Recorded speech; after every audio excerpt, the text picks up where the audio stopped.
Oui, alors ceux qui entendront rien, hein, vous partez parce que c'est pas. De part comme je suis très très malade, j'ai pas grand chose à dire. Alors.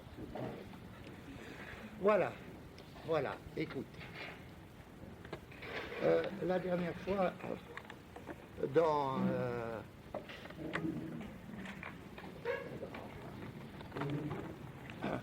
dans notre effort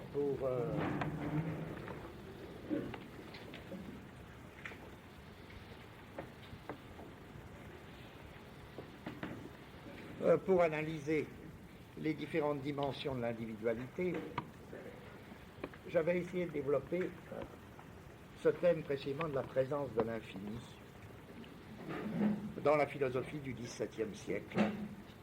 Et comment et sous quelle forme se présentait cet infini. Or ça, en un sens, c'est un thème très flou, si vous voulez, parce que il me semble que ça vaut vraiment pour la nature de cette pensée au XVIIe siècle. Et je voudrais là presque en tirer des thèmes relativement flous, toujours concernant cette conception de l'individu. C'est presque en tournant, presque essayer d'ajouter des petites des remarques concrètes pour vous faire sentir cette espèce de conception infinitiste de l'individu. Et je dis particulièrement dans le cas de Spinoza. Mais là, peut-être que Spinoza, justement, et c'est ce qui m'intéresse aujourd'hui, donne une expression parfaite et comme poussée jusqu'au bout de thèmes épars chez d'autres auteurs du XVIIe siècle. Je dis, dans toutes ces dimensions, l'individu, tel que le présente Spinoza, je dirais, ou j'aurais envie de dire trois choses. Que d'une part, il est rapport, que d'autre part, il est puissance, et que, enfin, il est, dès lors, mode, mais un mode très particulier, un mode qu'on pourrait appeler un mode intrinsèque. Mode intrinsèque. Et au moins au début d'aujourd'hui, c'est ça que je voudrais expliquer, ces trois thèmes. L'individu, pour fixer des mots en latin, vu que c'est des termes qui réapparaissent beaucoup dans les philosophies du Moyen-Âge, de la Renaissance, je dirais que l'individu en tant que rapport, il nous renvoie à tout un plan qui peut être désigné sous le nom de la composition. Composition. La composition, comme si dès lors l'individu est en rapport et tout individu est en rapport, il y avait une composition des individus entre eux et l'individuation n'était pas séparable de ce mouvement de la composition. Deuxième point, il est puissance, c'est-à-dire potentia. Ce serait le second grand concept de l'individualité, non plus la composition qui renvoie au rapport, mais la potentia. Et troisième étant potentia. Il est quelque chose de très spécial qui recevra le nom, en effet, chez certains philosophes du Moyen-Âge qui avaient reçu le nom de mode intrinsèque, modus intrinsecus. Et le modus intrinsecus, vous le retrouvez très souvent au Moyen-Âge dans certaines traditions, sous le nom de gradus. C'est le degré, le mode intrinsèque ou le degré. Bon. C'est donc chacun de ces trois domaines, rapport et composition de rapport, puissance, degré ou mode intrinsèque, que je voudrais un peu essayer de définir le plus concrètement possible. Je dis d'abord, voyez bien qu'il y a quelque chose de commun à ces trois thèmes. À savoir, c'est par là et sous ces trois thèmes à la fois que l'individu n'est pas substance. S'il est rapport, il n'est pas substance.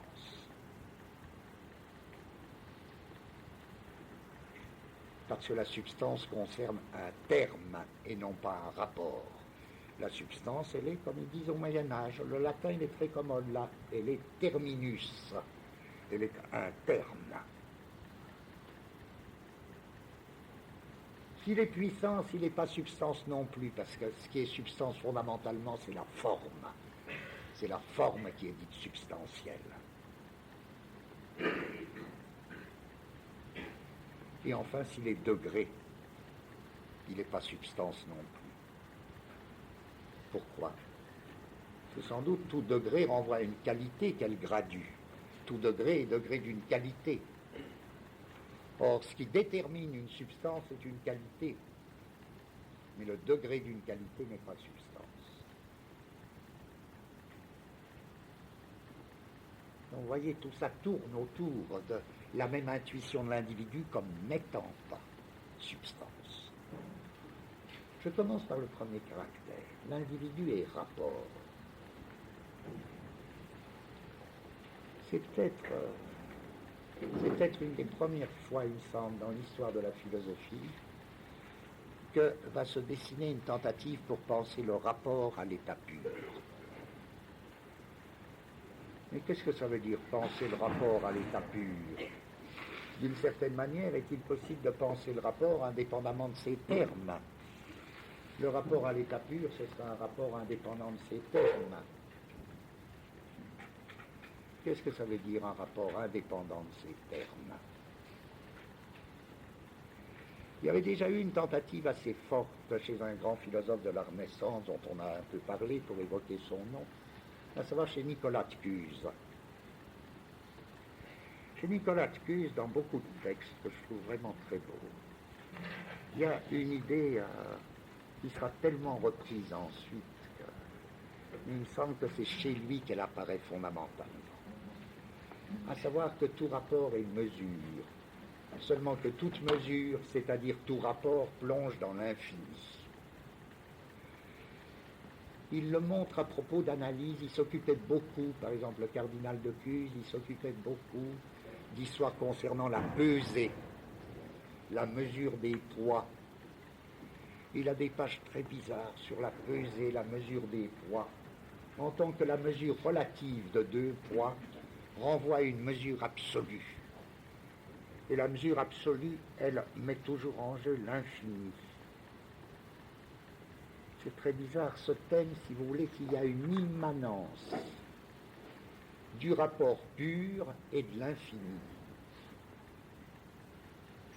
En entendant par rapport pur, le rapport séparé de ses termes. Donc c'est pour ça que c'est tellement difficile de penser le rapport indépendamment de ses termes. C'est pas parce que c'est impossible, mais c'est parce que ça met en jeu une immanence mutuelle de l'infini et du rapport. Bon, mais qu'est-ce que ça veut dire, ça? Comme si on pourrait à ce moment-là définir l'intelligence, ça a été beaucoup fait, l'intellect, comme la faculté de poser des rapports. Mais précisément, dans l'activité dite intellectuelle, il y a une espèce d'infini qui est impliqué. C'est au niveau du rapport que se ferait l'implication de l'infini par l'activité intellectuelle. Bon, mais qu'est-ce que ça veut dire, ça? Sans doute est-ce qu'il faut attendre le XVIIe siècle pour trouver un premier statut, je ne dis pas qu'on s'en tiendra là, mais un premier statut du rapport indépendant de ces termes. Car ce que beaucoup de philosophes cherchaient dès la Renaissance, y compris avec les moyens mathématiques dont ils disposaient, ça va être porté à une première perfection au XVIIe siècle, grâce précisément au calcul infinitésimal. En quoi? Là, je voudrais dire des choses très très simples qui n'engagent absolument rien de connaissance de vous de mathématiques. C'est-à-dire, même si vous n'en avez aucune, vous devez comprendre ceci. Le calcul infinitésimal met en jeu un certain type de rapport. Ma question est quel type de rapport arrive au jour avec le calcul infinitésimal, et qui sans doute était très pressenti avant, grâce à des méthodes dites d'exhaustion qui étaient comme une préfiguration du calcul infinitésimal.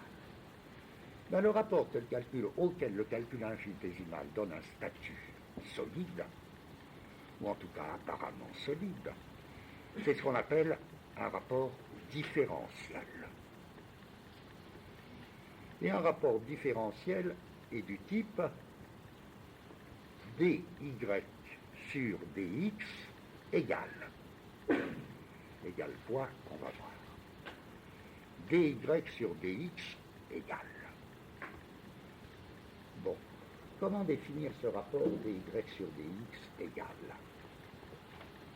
Encore une fois, je ne fais appel à rien, aucune connaissance mathématique, donc que tout le monde doit comprendre. Ce qu'on appelle dy, c'est une quantité infiniment petite, ou, comme ce sera nommé, une quantité évanouissante, une quantité plus petite que toute quantité donnée ou donnable. Quelle que soit la quantité que vous vous donnez, dy, quelle que soit la quantité de y que vous vous donnez, c'est-à-dire quelle que soit la valeur de y considérée, dy sera plus petit que cette valeur, si loin que vous saviez. Donc, je peux dire dy en tant que quantité évanouissante est strictement égal à 0 par rapport à y.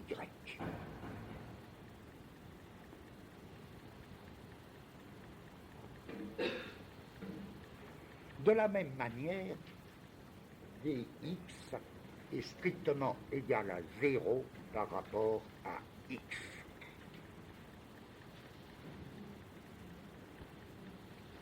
En effet, dy est la quantité évanouissante de y, dx est la quantité évanouissante de x. Donc je peux écrire, et les mathématiciens écrivent, dy sur dx égale 0 sur 0. C'est le rapport différentiel. Vous me suivez? Si j'appelle y une quantité des abscisses, x une quantité des ordonnées, je dirais, bon, dy égale 0 par rapport aux abscisses, dx égale 0 par rapport aux ordonnées. Voilà la question. Là-dessus, si vous comprenez ça, bon, très bien, c'est pas difficile. dy sur dx égale 0 sur 0, d'accord? Est-ce que ça est égal à 0?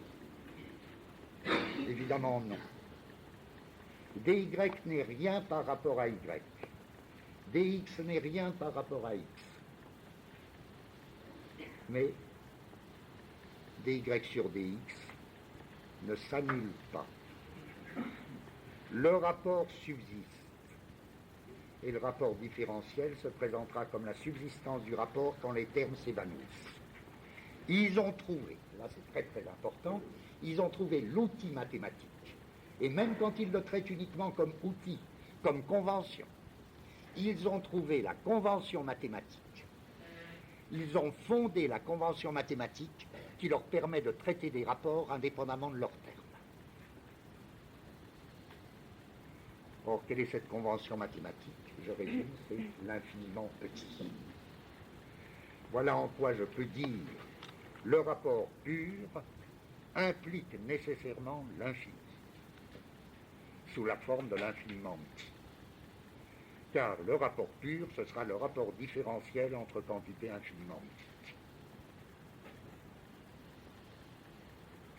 C'est au niveau du rapport différentiel qui est exprimé à l'état pur l'immanence réciproque de l'infini et du rapport.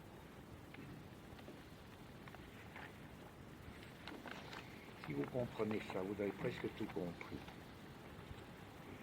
Je dis dy sur dx égale 0 sur 0, mais 0 sur 0, c'est pas 0. En effet, ce qui subsiste lorsque y et x s'annulent sous forme dy et dx, ce qui subsiste, c'est le rapport dy sur dx qui, lui, n'est pas rien. Or, ce rapport dy sur dx, qu'est-ce qu'il désigne?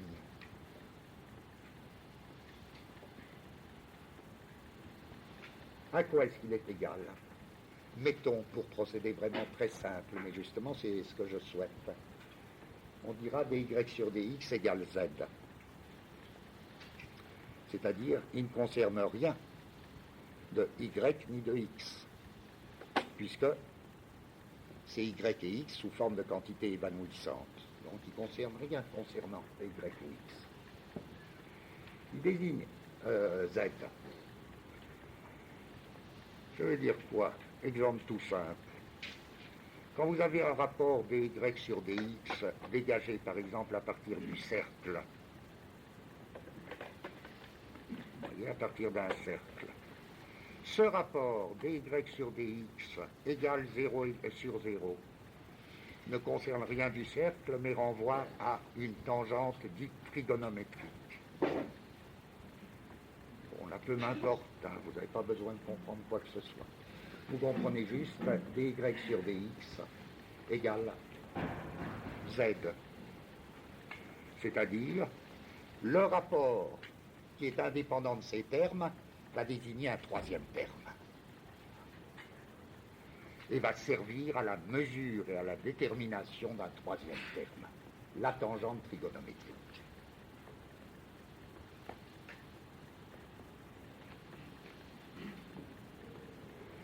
Je peux dire en sens que,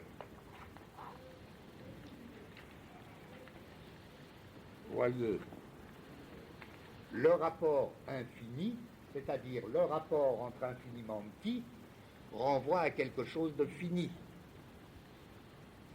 L'immanence mutuelle de l'infini et du rapport est dans le fini. C'est dans le fini lui-même qu'il y a immanence du rapport et de l'infiniment petit.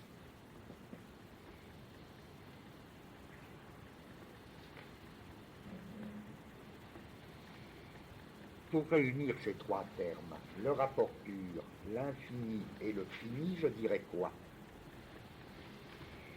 Je dirais le rapport différentiel dy sur dx tend vers une limite. Cette limite, c'est z. Il tend vers une limite, il tend vers la limite z, c'est-à-dire la détermination de la tangente trigonométrique.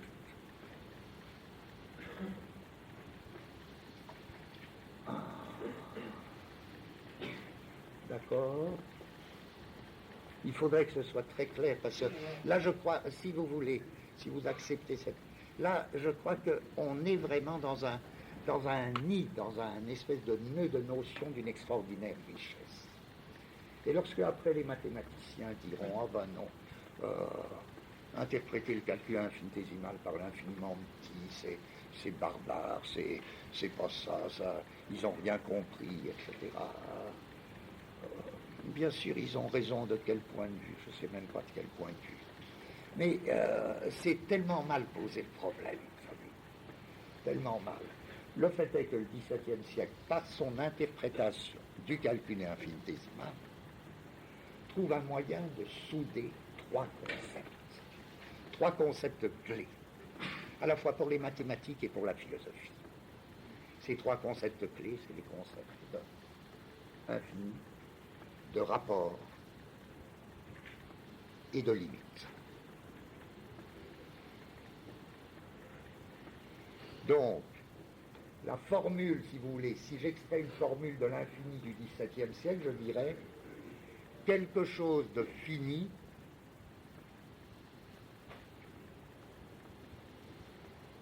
comporte une infinité sous un certain rapport. Alors cette formule, elle peut paraître toute plate. Quelque chose de fini comporte l'infini sous un certain rapport. En fait, elle est extraordinairement originale. Elle marque précisément un point d'équilibre de la pensée du XVIIe siècle entre le fini et l'infini, par une théorie nouvelle des rapports. Et alors, quand ces types ensuite considèrent comme allant de soi que dans la moindre dimension finie, il y a l'infini. Vous comprenez, quand dès lors, il parle de l'existence de Dieu tout le temps, mais c'est beaucoup plus intéressant qu'on ne croit, il ne s'agit pas finalement de Dieu. Il s'agit de la richesse de cette implication de concept, rapport infini, limite. Voyez, je vous laisse, ce serait ça mon premier point, en quoi l'individu est-il rapport. Mais l'individu fini, vous voyez, évidemment, l'individu fini, vous allez retrouver au niveau de l'individu fini, mais bien sûr, il y a une limite. Ça n'empêche pas qu'il y a de l'infini, et ça n'empêche pas qu'il y a un rapport et que ces rapports se composent, que les rapports d'un individu se composent avec un autre, et que toujours, il y a toujours une limite qui marque la finitude de l'individu, et il y a toujours un infini d'un certain ordre qui est engagé par le rapport.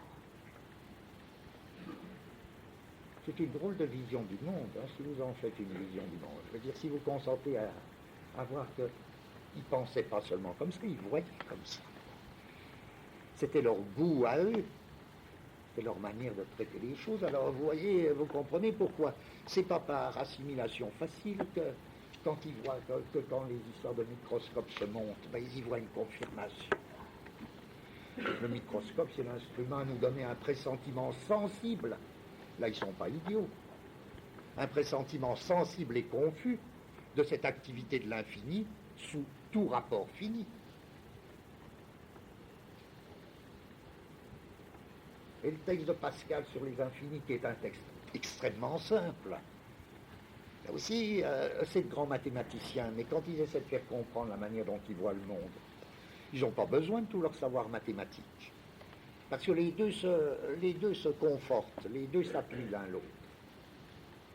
Donc Pascal, il peut faire son texte sur les deux infinis sans aucune référence à quoi que ce soit de mathématique. Il aurait pu le faire en mathématicien, son texte sur les deux infinis. Là, il n'a pas besoin. Parce qu'il dit des choses extrêmement simples, mais extrêmement originales. En effet, l'originalité, c'est dans cette manière de souder trois concepts, qui à première vue, dont le lien ne va pas de soi, et qui, au XVIIe siècle, voilà qu'ils veulent montrer que le lien est nécessaire. Encore une fois, un rapport limite infini.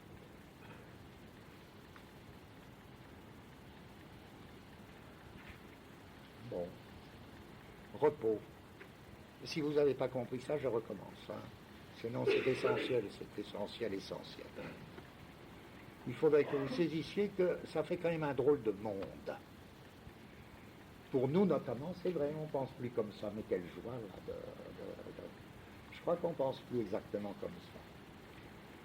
Si vous voulez, nous, c'est plutôt à force de rien savoir en mathématiques qu'on peut comprendre ce que je dis. Eux, c'est à force d'en savoir en mathématiques qu'ils arrivaient à comprendre ça. Ça ne veut pas dire que c'est nous qui avons raison. Ce qui a changé, c'est évidemment tout un système de mathématiques comme convention, mais ça n'a changé que si vous comprenez que les mathématiques modernes, elles pointent aussi leurs concepts sur des ensembles de notions, des implications de notions d'un autre type, mais également originales. Voilà. Dois-je recommencer? Devais-je recommencer? Devrais-je recommencer? Faut-il? Ouais.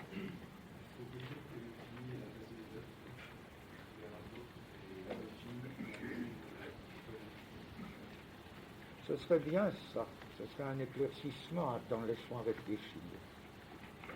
Est-ce qu'on peut dire que la limite, c'est-à-dire le fini, est la raison de connaissance,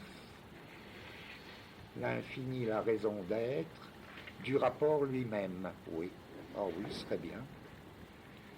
Ce serait très bien, ça serait très clair. Vous voyez, oui, on dirait la limite vers laquelle tend le rapport. C'est la raison de connaître le rapport comme indépendant de ses termes, c'est-à-dire de x et de y, et l'infini, l'infiniment petit, c'est la raison d'être du rapport. En effet, c'est la raison d'être de dy sur dx. Ouais, on peut le dire absolument. Est-ce qu'ils le disent? Attendez. Ouais, ils le disent. Pas si bien, pas si clairement. Parfait.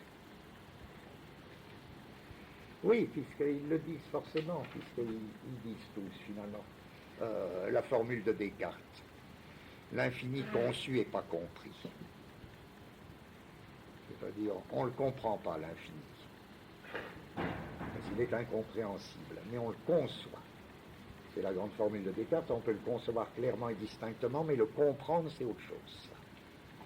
Donc on le conçoit, il y a donc une raison de connaissance de l'infini. Il y a une raison de connaître qui est distincte de la raison d'être. Comprendre, ce serait saisir la raison d'être. Mais nous, on ne peut pas saisir la raison d'être de l'infini parce qu'il faudrait être adéquat à Dieu. Or, notre entendement est seulement fini. En revanche, on peut concevoir l'infini, c'est-à-dire le concevoir clairement et distinctement. Donc, on a une raison de le connaître. Oui, tout à fait. Bien. Je dis, il faut vraiment que vous compreniez ça, que ce soit limpide, parce que mon second point, il va tellement dépendre de ça que... Ça va? Alors, si je me permets d'insister encore une fois, faites comme... Il faudrait que la philosophie conquiert enfin ces exercices pratiques. Les exercices pratiques en philosophie, ça devrait être des expériences de pensée. Vous savez, les Allemands ont formé la notion d'expérience de pensée. Ça veut dire à la lettre d'expérience qu'on ne peut faire que par la pensée. Ça ne veut pas dire des expériences intérieures ni psychologiques. Des expériences de pensée seraient très curieux. Alors là, ce serait le titre d'un exercice pratique. Exercice pratique 12, par exemple. Alors, ce serait comme ça qu'on pourrait rétablir les notes en philosophie. Vous m'apporteriez votre exercice pratique 12. Voilà. Ce serait, alors pour la prochaine fois, construisez un motif, pas une figure, parce qu'une figure c'est quelque chose de sensible. Construisez un motif quelconque, à votre choix, qui réunisse les trois thèmes, et eux seulement, de l'infini, du rapport et de la limite. Au besoin, dessinez-le. Voilà. C'est une expérience de pensée, vous voyez. Non, vous voulez pas ça? Oui, d'accord. Il n'est pas court la semaine prochaine. Si, la semaine prochaine, oui, pour la semaine prochaine. Si vous voulez studer, pour la semaine prochaine. Voilà. Enfin, je signale que c'est cette semaine, c'est la dernière semaine où je reçois encore des petites fiches pour livrer. Bon. Est-ce que ça y est, vraiment, Vraiment? J'ai pas besoin de revenir là-dessus. Dommage. Bon. Alors passons, hélas, au second point. Et vous voyez comment il s'enchaîne avec le premier, puisque j'ai dû invoquer la notion de limite. En effet, pour rendre compte de l'immanence de l'infini dans le rapport, et encore une fois, ça me paraît, plus je répète ça, c'est curieux, plus je me dis, mais en effet, c'est très important. La thèse suivant laquelle il y a une immanence de l'infini dans le rapport. Remarquez, voilà, je précise, je reviens encore à mon premièrement pour vous faire pressentir l'importance. Moi, je crois par goût d'abord que c'est la logique des rapports, des relations, est une chose fondamentale pour la philosophie. Hélas, la philosophie française, elle ne s'est jamais très intéressée à ça. Mais la logique des relations, ça a été une des grandes créations des Anglais et des Américains. Mais je dirais il y a eu deux stades. Il y a un stade qui est très connu, qui est précisément le stade, enfin, mettons, anglo-saxon, de la logique des relations, telle qu'elle se fait à partir de Russell. C'est-à-dire telle qu'elle se fait à la fin du 19e, début 20e. Or, cette logique des relations prétend se fonder sur ceci: l'indépendance du rapport par rapport à ces termes, mais cette indépendance du rapport par rapport à ces termes, cette autonomie du rapport par rapport à ces termes, se fonde sur des considérations finies, se fonde sur un finitisme. Par exemple, Russell amène une période atomiste pour développer sa logique des relations. Voyez, je dis, ce que je veux dire, c'est que ce stade avait été préparé par un stade très très différent. Je dirais le grand stade classique de la théorie des rapports, c'est pas du tout comme on dit. On dit d'habitude, ah ben oui, avant, ils confondaient logique des relations et logique d'attribution. Ils confondaient les deux types de jugement. Le jugement de relation, Pierre est plus petit que Paul, et le jugement d'attribution, Pierre est jaune ou blanc ou rouge. Donc ils n'avaient pas conscience des rapports. C'est pas du tout ça. C'est pas du tout ça. Dans la pensée dite classique, il y a une grande conscience, il y a une prise de conscience fondamentale de l'indépendance du rapport par rapport aux relations. Seulement cette prise de conscience passe par l'infini. La pensée du rapport en tant que pur rapport ne peut se faire que par référence et par appel à l'infini. Encore une fois, c'est ça une des grandes originalités du XVIIe siècle. Bon. Alors je reviens à mon second thème.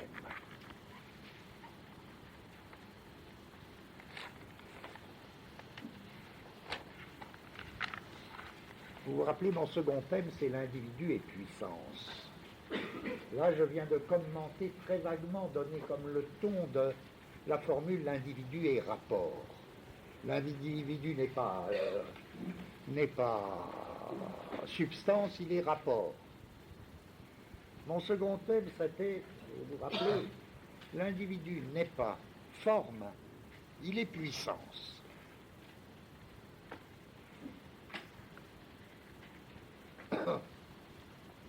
Eh bien, pourquoi ça s'enchaîne? C'est que ce que je viens de dire sur le rapport différentiel.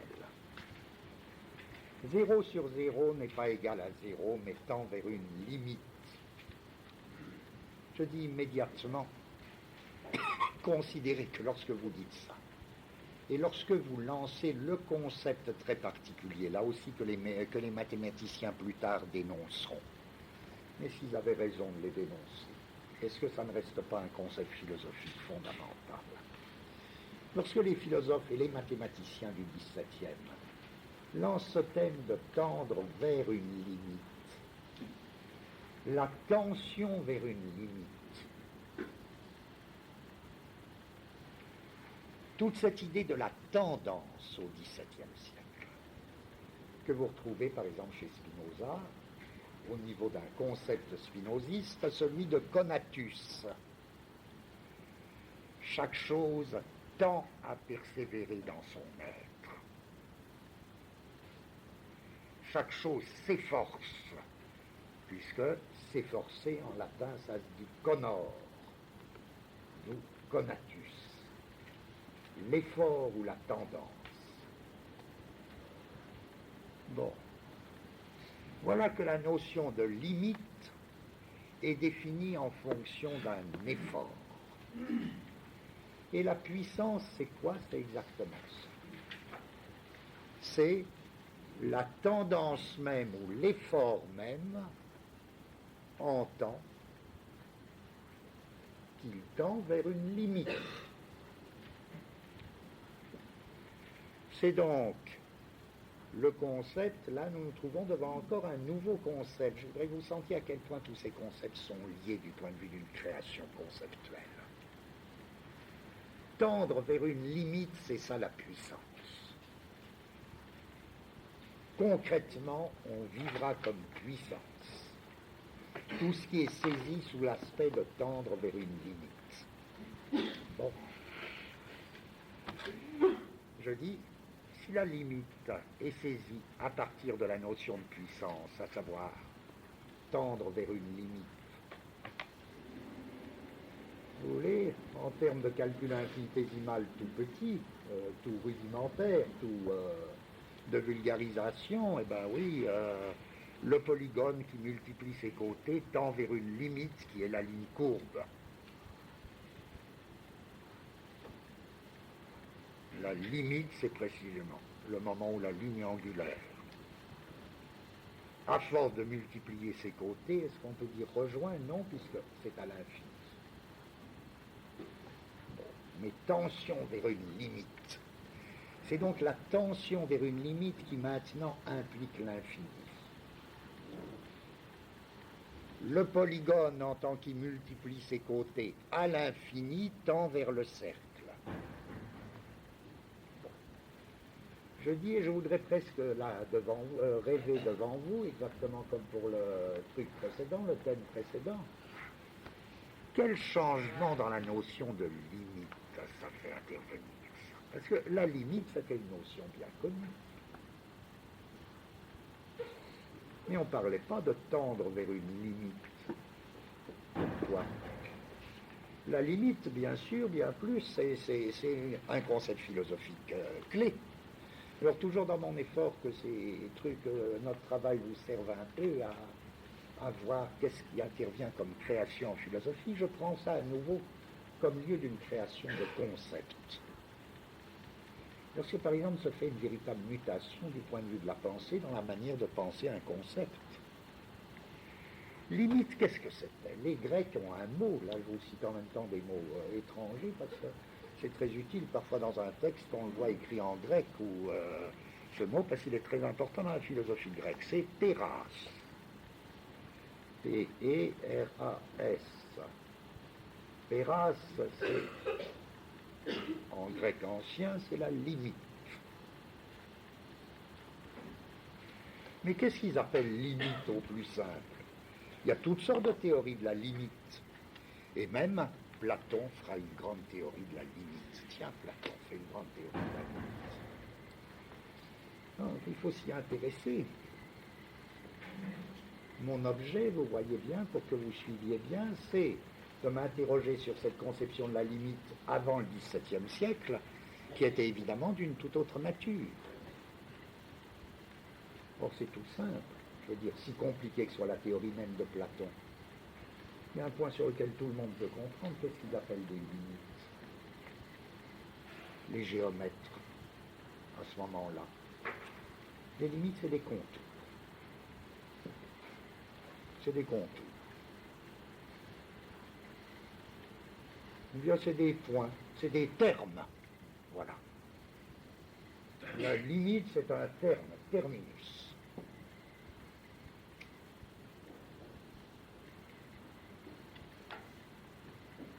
Un volume a pour limite des surfaces. Par exemple, un cube est limité par 4 carrés.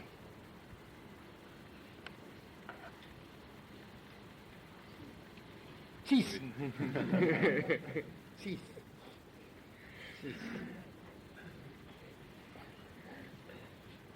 Quelque chose me gênait. 6 carrés. Hein? Voilà. Ouf. Bon. Un segment de droite est limité par 2 points. Bon, voilà. Je ne m'aventure pas plus loin parce que Platon, dans un ouvrage très, très beau qui s'appelle Le Timée, fait une grande théorie des figures et de leurs limites conçues comme contours.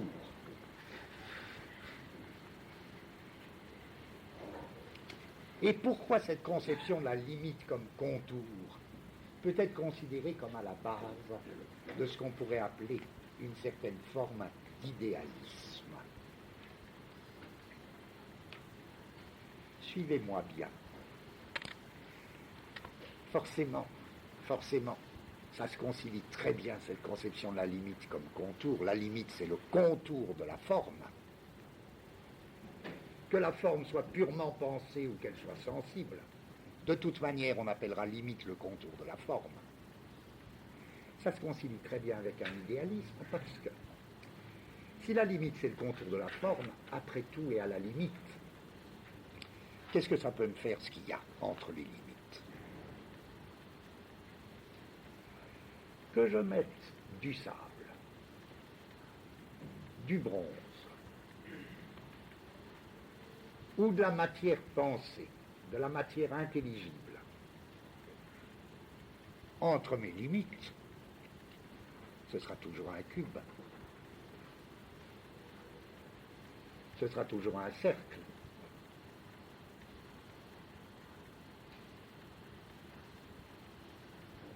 En d'autres termes, l'essence est la forme même rapportée à son contour. Je pourrais parler du cercle pur parce qu'il y a un pur contour du cercle.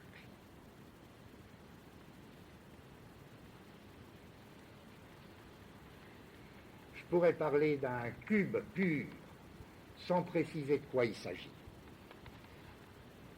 Et je les nommerai idées du cercle, idées du cube.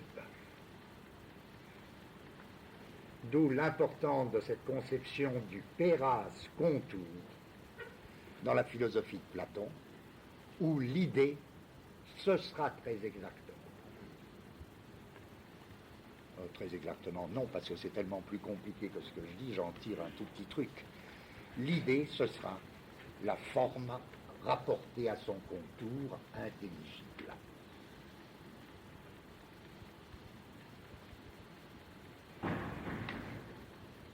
Vous voyez, en d'autres termes, dans l'idée de la limite contour, la philosophie grecque trouve une confirmation très fondamentale pour sa propre, dirais-je, sa propre abstraction. Non pas qu'elle soit plus abstraite qu'une autre philosophie, mais elle y voit la justification de l'abstraction telle qu'elle la conçoit, à savoir l'abstraction des idées.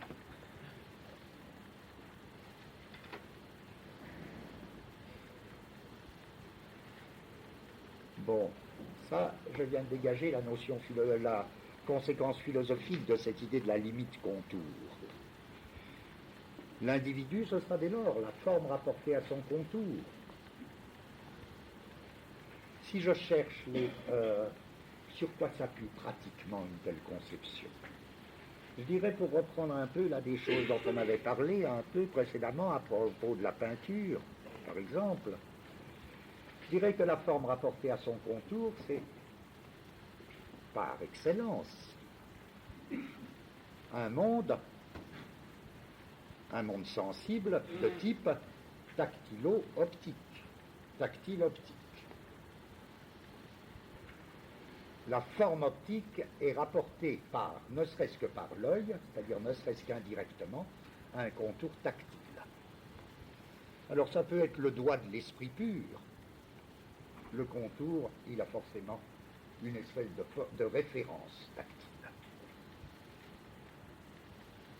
Et si on parle du cercle comme pure idée, ou du cube comme pure idée, dans la mesure où on le définit par son contour, et où on rapporte la forme intelligible à un contour, il y a une référence, si indirecte qu'elle soit, à une détermination tactile.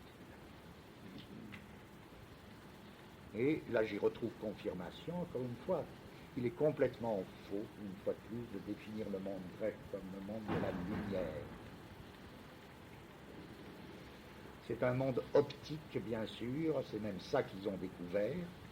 Ils ont amené en art, en philosophie, etc., un monde optique, mais pas du tout un monde optique pur. Le monde optique que les Grecs promeuvent, il est déjà suffisamment attesté par le mot dont ils se servent pour parler de idée, eidos. Eidos, qui est un terme qui renvoie à la visualité, qui renvoie au visible, la vue de l'esprit. Mais cette vue de l'esprit, elle n'est pas purement optique. Elle est optique tactile. Pourquoi ? Parce que la forme visible, est rapportée, ne serait-ce qu'indirectement, au contour tactile. Et l'expérience pratique, alors c'est même pas étonnant que pourtant quelqu'un qui réagira contre l'idéalisme platonicien, au nom même d'une certaine inspiration technologique. C'est Aristote. Mais si vous considérez Aristote, là, la référence tactile du monde optique grec apparaît de toute évidence. Dans sa théorie, dans une théorie toute simple, qui consiste à dire la substance est un composé, du moins les substances sensibles sont un composé de forme et de matière, et c'est la forme qui est l'essentiel. C'est la forme qui est l'essentiel, et la forme, c'est quoi? Ben, précisément, elle est rapportée à son contour. Et l'expérience assez constamment invoquée par Aristote, c'est quoi? C'est le sculpteur.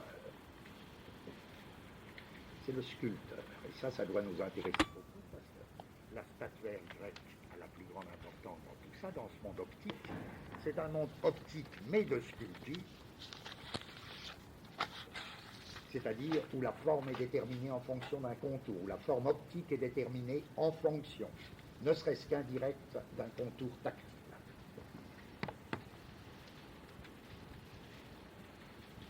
Tout se passe comme si la forme visible était impensable hors d'un moule tactile. Et ça, c'est l'équilibre grec, c'est son équilibre à lui. C'est une espèce d'équilibre, oui. Justement, la possibilité même de voir l'aidos comme conditionné par la séparation de l'âme et du corps sensible. Oui, ah ben non, là je croyais que tu m'avais... c'est peut-être que j'ai été trop vite. Je veux dire, ça, c'est la lettre du texte. Tu as complètement raison. L'eidos est saisi par l'âme. Et ça nous dit encore rien. C'est-à-dire, l'eidos, l'idée pure, n'est évidemment saisissable que par l'âme pure. Ma question, elle est tout à fait autre. À savoir que comme l'âme pure, nous ne pouvons en parler selon Platon lui-même que par analogie, vu que notre âme, nous ne l'expérimentons qu'en tant qu'elle est liée à un corps, nous ne pouvons en parler que par analogie. Donc, du point de vue de l'analogie, j'aurais toujours à me dire, d'accord, c'est l'âme pure qui saisit, l'idée pure. Rien de corporel là-dedans. C'est une saisie purement intellectuelle ou spirituelle. Mais cette âme pure qui saisit l'idée, est-ce qu'elle procède à la manière d'un œil, à la manière de, ou est-ce qu'elle procède aussi à la manière d'un toucher? Toucher qui serait alors purement spirituel, tout comme œil qui serait purement spirituel, c'est-à-dire cet œil c'est le troisième œil, tout comme ce toucher ce serait le 11e doigt. Ce serait manière de dire. Mais il faut bien l'analogie, il faut bien à Platon des raisonnements analogiques. Alors, toute ma remarque, ça consiste à dire, l'âme pure, elle n'a pas plus, en toute réalité, elle n'a pas plus d'œil que de toucher. Elle est en rapport avec les idées, tu as complètement raison. Ça n'empêche pas que le philosophe, pour parler précisément de cette appréhension de l'idée par l'âme, doit se demander quel est le rôle, on dirait, alors toujours pour parler grec, quel est le rôle d'un analogone d'œil et d'un analogone de toucher, d'un analogue d'œil et de toucher dans la saisie de l'idée. À quoi je réponds, il y a bien ces deux analogas. Il y a bien ces deux analogues. Car l'idée est constamment dit, vue par l'âme, encore que l'âme n'est pas Dieu. Mais en même temps, cette idée pure forme vue par l'âme n'est vue par l'âme que dans la mesure où elle se réfère aussi à un contour qui est élément constituant de la forme vue, et ce contour renvoie à un analogue de toucher. D'accord? Pas tout à fait. Parce que précisément, la limite chez Platon, c'est pas simplement, c'est aussi ça, mais ça n'est pas simplement le contour. Oh, d'accord, une ça. forme. D'accord, La limite d'accord. est aussi la force qui contient une puissance infinie. Et pour placer la puissance infinie que la limite contient en tant que force, il la ressent Platon comme une puissance littéralement démoniaque. Je vais te... C'est Ouais. une puissance terrifiante. Ah bah oui, ah bah on est d'accord. Alors. Et la puissance terrifiante, On est d'accord.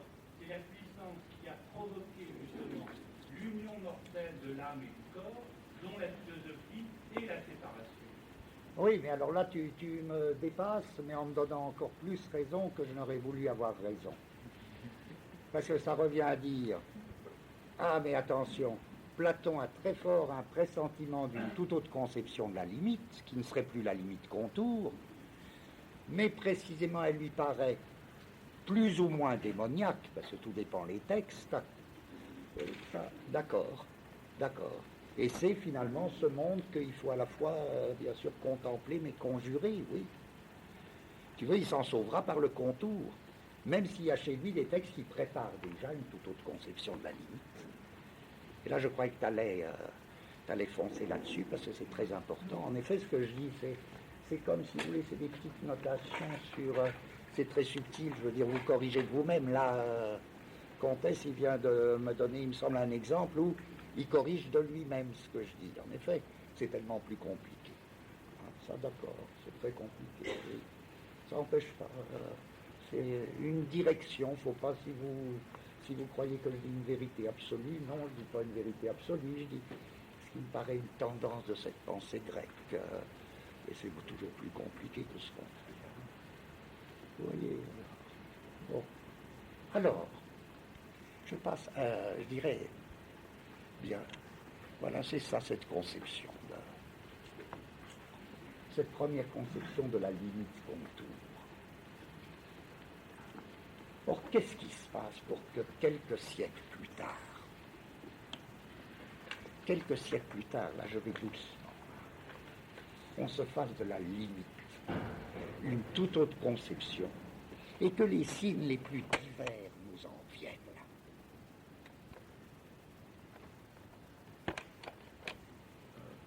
Ils nous en viennent de tous les côtés. Si bien que je numérote mes exemples. Premier exemple, avec les stoïciens. Les stoïciens s'entraînent très violemment, d'après les textes d'eux qui nous restent, s'entraînent très violemment à Platon. Et je vous demande dans tous les exemples que je vais prendre d'avoir, vous, en arrière-pensée, que peut-être ça va d'une certaine manière pas exclusive, que ça va culminer tous ces courants, tous ces exemples que je donne avec Spinoza. Donc, premier exemple, les stoïciens. Rigolo ce qui se passe. Les stoïciens, ce n'est pas des Grecs. Ils sont au pourtour du monde grec. On pourrait toujours raffiner et dire que ça va être très important. Ils sont sur les contours du monde grec. Ce monde grec, il a beaucoup changé aussi. Il a tellement crevé à la lettre sous le thème de la rivalité des cités déterminées que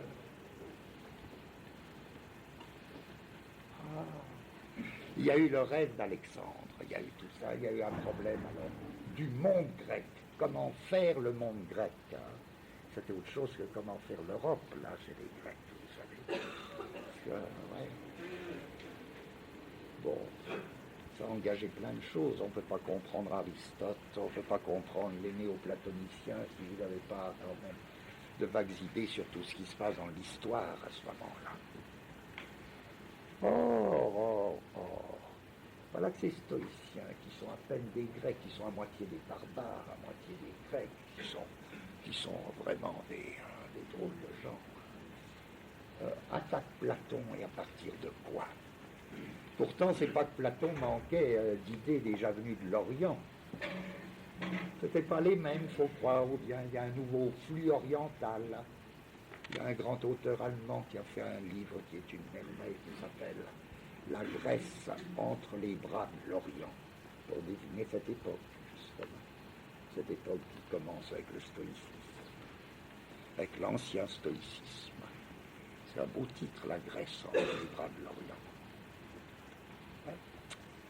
Eh bien, c'est grec, c'est grec, pas grec, c'est stoïcien. Qu'est-ce qu'ils disent? Ils disent, mais c'est bizarre. C'est très bizarre comme Platon et les idées. C'est pas ça qu'il nous faut. C'est pas ça qu'il nous faut. C'est une conception insoutenable. C'est finalement, ils disent, le contour de quelque chose, qu'est-ce que c'est? Le contour de quelque chose, c'est du non-être. En effet, le contour de quelque chose, c'est l'endroit où la chose cesse d'être. Le contour du carré, c'est pas du tout là où est le carré. Vous voyez comme c'est fort comme objection. Les grandes objections, elles sont toujours très simples. Ils prennent à la lettre, si vous voulez, ce platonisme que j'ai esquissé, très sommaire, à savoir, la forme intelligible, c'est la forme rapportée à un tact spirituel, c'est-à-dire, c'est la figure rapportée au contour. Ou bien l'expérience du sculpteur. Ils diront aussi bien contre Aristote, mais l'exemple du sculpteur, c'est complètement artificiel, le moule du sculpteur. C'est pas naturel. La nature, elle n'a jamais procédé par moulage. Ce qui a l'air très simple, mais ce qui est fort, quand on arrive à dire de quelqu'un, ah ben oui, ah ben il prend des exemples, ces exemples ne sont pas pertinents. Il dit, si on veut savoir, les stoïciens nous disent, mais si on veut comprendre quelque chose au problème de limite, on ne peut pas prendre le cas du sculpteur, puisque le problème du sculpteur, c'est un problème de pure artifice, à savoir mouler quelque chose. Or, dans quel cas est-ce que la nature procède avec des moules? Elle ne procède pas avec des moules, la nature. Ou bien faudrait compter les cas où elle procède avec des moules. C'est sûrement dans les phénomènes superficiels qu'elle procède avec des moules. Les phénomènes dits superficiels précisément parce qu'ils affectent les surfaces. Mais la nature en profondeur, elle ne procède pas avec des moules. Par exemple, quand j'ai le bonheur d'avoir un enfant qui me ressemble, je n'ai pas envoyé un moule. Remarquez que des biologistes se sont accrochés à l'idée du moule. Il y a des biologistes, je pense, jusqu'au XVIIIe siècle, qui ont insisté sur le spermatozoïde analogue à un moule. C'est pas bien raisonnable. Buffon là-dessus avec grandes idées, tiens, ça me fait dériver, mais ça fait rien. Buffon avec grandes idées. Il disait, si l'on veut comprendre quelque chose à la production du vivant, il faudrait s'élever jusqu'à l'idée d'un moule intérieur. Formidable ça. Le concept de Buffon de moule intérieur, là, il pourrait nous servir. Un moule intérieur, ça veut dire quoi? Il dit, évidemment, c'est gênant. Là, je cite Buffon presque mot à mot. Il avait une grande idée, il dit, c'est gênant, parce qu'on pourrait aussi bien parler d'une surface massive. C'est-à-dire, moule intérieur, il dit, c'est un concept contradictoire. Et justement, c'est un bon cas, il y a des cas où on est forcé de penser par concept contradictoire. Parce que le moule, par définition, il est extérieur. Concerne les surfaces, on ne moule pas l'intérieur. Si vous moulez l'intérieur, si vous avez mis l'intérieur à l'extérieur. Bon, alors c'est dire que pour le vivant déjà, le thème du moule ne marche pas. Pourtant, il y a bien une limite du vivant. Et que les stoïciens, ils sont en train de tenir quelque chose de très fort. La vie, elle ne procède pas par moulage. Aristote a pris des exemples artificiels. Et sur Platon, ils se déchaînent encore plus sauvages, les stoïciens. Ils disent, mais vous comprenez, qu'est-ce que c'est que ces histoires, l'idée du carré? Comme si c'était sans importance que le carré soit fait en bois ou en marbre, ou en ce que vous voulez. Mais ça compte beaucoup. Il dit, c'est un sale truc, disent les stoïciens. Quand on définit une figure par ses contours, à ce moment-là, tout ce qui se passe à l'intérieur, c'est pareil. C'est comme ça, c'est à cause de ça, disent les stoïciens, que Platon a pu abstraire l'idée pure. Et il dénonce une espèce de tour de passe-passe. Alors c'est très injuste quant à Platon, évidemment. Moi, ce qui m'intéresse, c'est pas si c'est juste ou pas quant à Platon, c'est qu'est-ce qu'ils ont à dire, eux. Et là, ça cesse d'être simple, ce qu'ils ont à dire. Comprenez, ils sont en train de se faire de la limite une toute autre image. Et en effet, quel est l'exemple? Qu'est-ce qu'ils vont opposer aux sculpteurs d'Aristote, c'est-à-dire au moule extérieur, à la figure optique-tactile? Ils vont opposer des problèmes de vitalité. Problème de vitalité de quel type? Où s'arrête l'action? Tiens, c'est pas où s'arrête la forme. Réponse, où s'arrête le contour? Réponse, au contour. La forme s'arrête au contour, d'accord, il dit, c'est pas qu'ils contredisent ça, mais ils disent aucun intérêt de nous dire ça. Pas intéressant. Parce qu'en fait, la question, c'est pas du tout où s'arrête une forme, parce que c'est déjà une question abstraite et artificielle. La vraie question, c'est où s'arrête une action. Or là, vous n'allez pas pouvoir désigner les contours. Qu'est-ce que ça veut dire, ça? Il y a un texte très beau. Deuxième exercice pratique. Toute chose a-t-elle un contour? Bibliographie de l'exercice pratique. Un grand auteur américain actuel qui s'appelle Bateson a écrit dans un livre en 2 tomes récemment traduit en français un très beau livre qui s'appelle Vers une écologie de l'esprit, où il y a un texte admirable sur le langage des dauphins et toutes sortes d'autres choses à la fois récréatives et instructives. C'est un génie, Bateson, hein, c'est un très grand homme. Eh bien, il y a un tout petit texte très, très amusant qui s'appelle « Toute chose a-t-elle un contour ?» Alors il prend des exemples, il parle avec sa fille, qui n'est pas très maligne, la fille. Et il dit, ben oui, alors tu vois, on parle en ce moment, est-ce que notre conversation, est-ce qu'elle a un contour?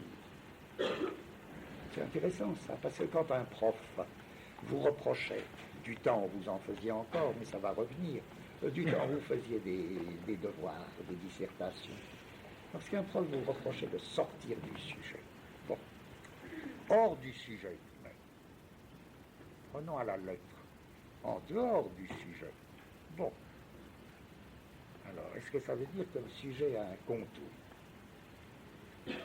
Peut-être. Sinon, est-ce que ça voudrait dire hors limite? Hors limite. Est-ce que c'est spatial? Peut-être. À première vue, ça a l'air spatial. Mais est-ce que c'est le même espace? Est-ce que le hors limite et le hors du contour, est-ce que c'est le même espace? La conversation a-t-elle un contour? Mon cours d'aujourd'hui a-t-il un contour? Ma réponse est oui, il a un contour. Il a un fort contour. On peut le toucher. Bon. On a abordé ce problème un peu. Est-ce que toute forme picturale a un contour? Pas sûr. Pas sûr. Enfin, revenons à ces stoïciens. J'oublie Bateson, mais vous voyez, c'est un problème. Quels sont les sens différents de hors du sujet? C'est notre deuxième exercice pratique. Donc, dans la semaine prochaine, vous devez me remettre 2 exercices pratiques. N'oubliez pas. Et dessinez le contour d'une conversation. Vous verrez s'il vous faut un trait fermé ou pas.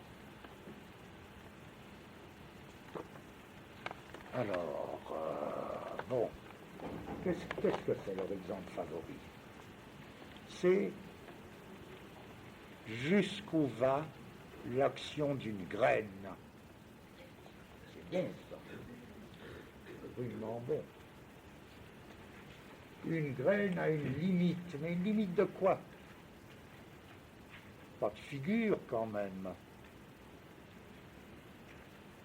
Si elle a bien un contour, une graine, mais c'est pas de ça qu'il est question. Sans doute est-ce que, alors, il y aurait deux limites. La graine, je fais bien avec mon doigt en suivre le contour, et alors, qu'est-ce que j'aurais saisi de la graine? Lorsque j'apprends ensuite que la graine, perdue dans un mur, est capable de faire éclater le mur. Ah, la graine de tournesol fait sauter mon mur. Une chose qui avait un si petit contour.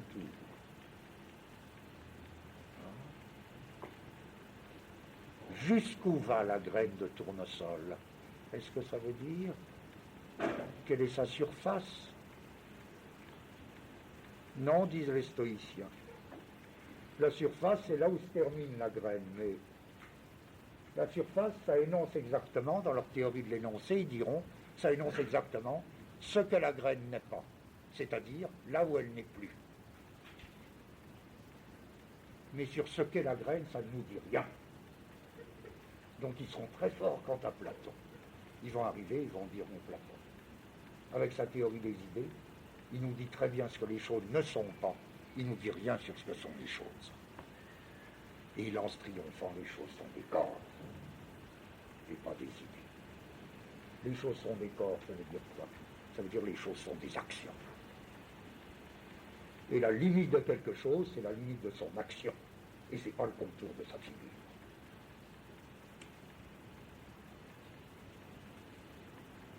Exemple encore plus simple. Vous marchez dans la forêt. Hein? Vous marchez dans la forêt touffue. En d'autres termes, dans la forêt puissante. Et vous avez peur. Et enfin, vous arrivez, vous voyez la forêt petit à petit s'éclaircit. Ah, et vous êtes content. Et vous arrivez à un endroit et vous dites, ouf, voici la lisière. La lisière de la forêt, c'est une limite.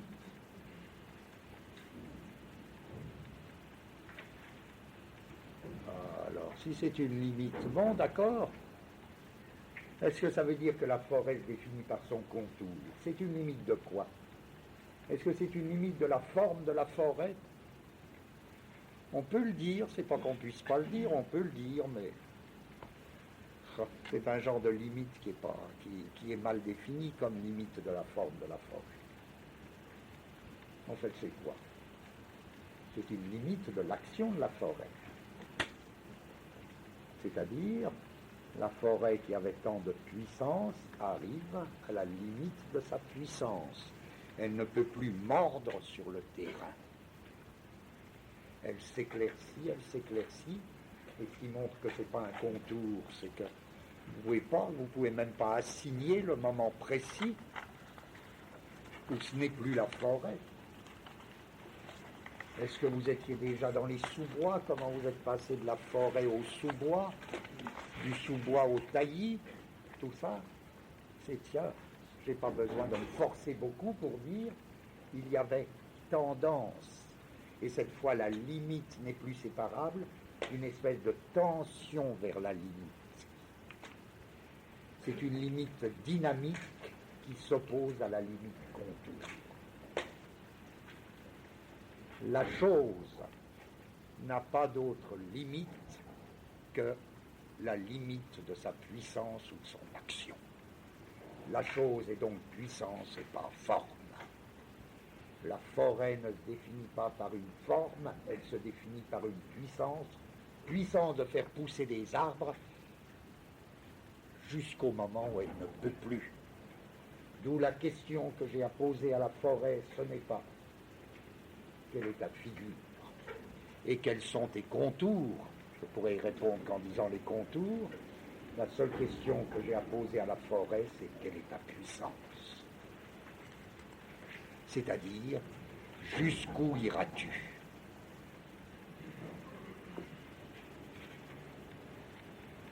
Voilà ce que les stoïciens découvrent et ce qui les autorise à dire tout est corps. Comprenez que lorsqu'ils disent tout est corps, ils ne veulent pas dire du tout simplement tout est chose sensible, parce qu'ils ne sortiraient pas du point de vue platonicien. S'ils définissaient la chose sensible par forme et contour, ça n'aurait aucun intérêt. Mais quand ils disent tout est corps, qu'est-ce qu'ils veulent dire? Ils veulent dire des choses très simples. Un cercle ne s'étend pas dans l'espace. Ne s'étend pas. La tension toujours. Un cercle ne s'étend pas dans l'espace, s'il est en bois, en marbre, ne s'étend pas dans l'espace de la même façon. Bien plus, tout est corps signifiera qu'un cercle rouge et un cercle bleu ne s'étendent pas dans l'espace de la même façon. Chose que tous les peintres, et même plus que les peintres, savent bien. Donc c'est la tension. Et alors, ils vont définir, c'est un truc de génie, les anciens stoïciens, ils vont définir les choses par quoi? Quand ils disent toutes les choses sont des corps, ils veulent dire toutes les choses se définissent non pas par forme contour, mais par, dans leur langage, tonos. Tonos. C'est-à-dire l'espèce d'effort contracté qui définit la chose. Si vous ne trouvez pas la contraction, la force contractée, la force embryonnée qui est dans la chose, vous ne connaissez pas la chose. Ce que Spinoza reprendra bien longtemps après, qu'est-ce que peut un corps? Qu'est-ce que peut un corps? Voilà mon premier exemple, juste pour vous faire sentir que la notion de limite change complètement de sens. Deuxième exemple. Là, je l'avais abordé, mais c'est toujours dans mon souci de préparer, là, au second semestre, qu'on fera un peu sur la peinture. Après les stoïciens, au début du christianisme, et pourtant pas forcément chez des auteurs chrétiens, se développe vers le 2e, 3e siècle après Jésus-Christ un type de philosophie très extraordinaire, sûrement extrêmement nouveau, qui est lié aussi au nouveau monde grec et qu'on appelle l'école néo-platonicienne. Et là, je voudrais montrer que le préfixe néo, pour néo-platonicien, est particulièrement bien fondé. Parce que, bien sûr, c'est en s'appuyant sur des textes, et notamment, je suppose, les textes auxquels Comtesse faisait allusion chez Platon, c'est en s'appuyant sur des textes de Platon extrêmement importants que les néo-platoniciens vont complètement décentrer tout le platonisme. Si bien qu'en un sens, on pourra dire, mais ça y était déjà chez Platon. Seulement, ça y était comme pris dans un ensemble qui n'était pas celui-là. Et un des plus grands néo-platoniciens s'appelle Plotin. Or, Plotin, on a recueilli de Plotin une espèce de grand livre court, très admirable, qui s'appelle, et qu'on a intitulé « Les Ennéades ».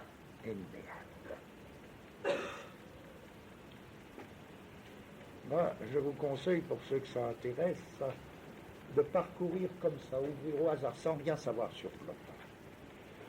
Un texte admirable du point de vue qui nous occupe, qui est l'Ennéade 4, livre 5. Le livre 5 de la 4e Ennéade.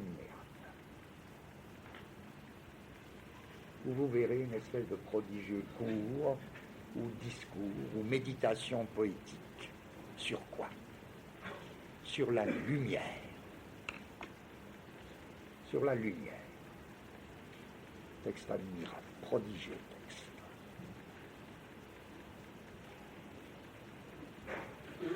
Où Plotin va essayer de montrer que la lumière ne peut être comprise ni en fonction du corps émetteur, ni en fonction du corps récepteur. Et son problème, c'est la lumière fait partie de ces choses dont on peut dire, non plutôt, la lumière fait partie de ces choses bizarres qui vont être pour Plotin les vraies choses idéales. Vous voyez, là, il y a une espèce de court-circuitage de Platon très très étonnant. La lumière fait partie de ces choses idéales qu'on reconnaît à ceci qu'on ne peut plus dire. Elle commence là, elle finit là. Où finit une lumière? Quelle histoire, c'est un texte prodigieux. Vous me direz pourquoi 3 siècles avant, pourquoi on ne pouvait pas le faire, ce texte? J'en sais rien. Si on comprend bien ces trucs-là, on comprend tout, je crois, de la pensée et du mouvement de la pensée. Pourquoi c'est dans le monde dit alexandrin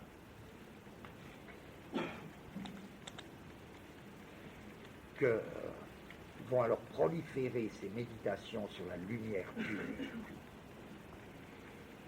Je dis que c'est comme un manifeste, on pourrait l'appeler manifeste pour un monde optique pur. La lumière n'a pas de limite tactile. Et pourtant, il y a bien une limite, mais une limite très particulière, pas du tout une limite telle que je puisse dire, ça commence là, ça finit là. Là, c'est fini. Non. Je ne pourrais plus dire ça. En d'autres termes, la lumière va jusqu'où va sa puissance. En d'autres termes, Plotin est à la fois hostile aux stoïciens, il se dit platonicien, mais pressentait l'espèce de retournement du platonisme qu'il est en train de faire. Je crois que c'est avec Plotin que commence vraiment, en philosophie, un monde optique pur. Les idéalités ne seront plus que optiques, c'est-à-dire elles seront lumineuses, sans aucune référence tactile. Dès lors, la limite optique est d'une toute autre nature. Est-ce que la lumière, ben oui, la lumière, elle fouille les ombres. Et l'ombre, est-ce qu'elle fait partie de la lumière? Oui, elle fait partie de la lumière. Et vous aurez une gradation lumière-ombre ou ombre-lumière qui développera l'espace. Qu'est-ce qu'ils sont en train de trouver? Que plus profond que l'espace, il y a la spatialisation. Que l'espace n'est jamais, ça Platon le savait pas. Là-dessus, quand cette idée s'impose d'une spatialisation plus profonde que l'espace, on peut toujours se mettre à relire Platon et à dire, mais oui, mais oui, il y a 1000 textes de Platon qui préparaient ça. Mais c'est là où j'invoque toujours la nécessité d'un tact en philosophie. Si vous dites c'est déjà dans Platon, vous vous privez de beaucoup de joie, monsieur, vous vous privez de... Et puis vous êtes amené un pas de plus, vous ferez des contresens énormes. C'est dans Platon, mais virtuellement. Il y a des textes de Platon sur la lumière, d'accord, d'accord. Vous trouverez tout ce que vous voulez. À vous d'avoir une espèce d'art des nuances. Ça n'empêche pas que, si alors vous lisez les textes de Platon sur la lumière, par exemple, fin du livre 6 de la République, et en face, le texte de Plotin que je vous cite de la 4e Énéade, si vous les lisez face à face, vous voyez que, bon, vous comprenez tout de suite que vous ne savez pas pourquoi, mais vous acceptez immédiatement l'idée qu'il fallait quelques siècles entre un texte et l'autre, que ce n'est plus le même monde. Vous le savez de certitude, avant de savoir pourquoi, que la manière dont Plotin extrait ces textes de Platon et dont il développe pour lui-même un thème de la lumière pure ne pouvait pas être platonicien. Parce qu'encore une fois, le monde grec de Platon, c'est un monde, je dis ça pour résumer, pour être plus simple, c'est un monde qui n'est pas un monde optique, mais un monde vraiment optique-tactile. Tandis que la découverte d'une lumière pure et de la suffisance de la lumière pour constituer un monde, ça implique que sous l'espace, on ait découvert le phénomène de la spatialisation. Alors ça, c'est pas une idée platonicienne, la spatialisation de l'espace. Ou on peut en trouver des germes dans le Timée, oui. Oui, mais on verra que c'est pas. Non, l'espace saisi comme le produit d'une expansion, ça, c'est-à-dire l'espace est second par rapport à l'expansion et pas premier, l'espace est le résultat d'une expansion. Ça, c'est une idée très bizarre qui, à mon avis, même on pourrait dire, pour un grec classique, aurait été incompréhensible. Qu'est-ce que veut dire une expansion qui ne présuppose pas déjà un espace? Pas facile comme idée.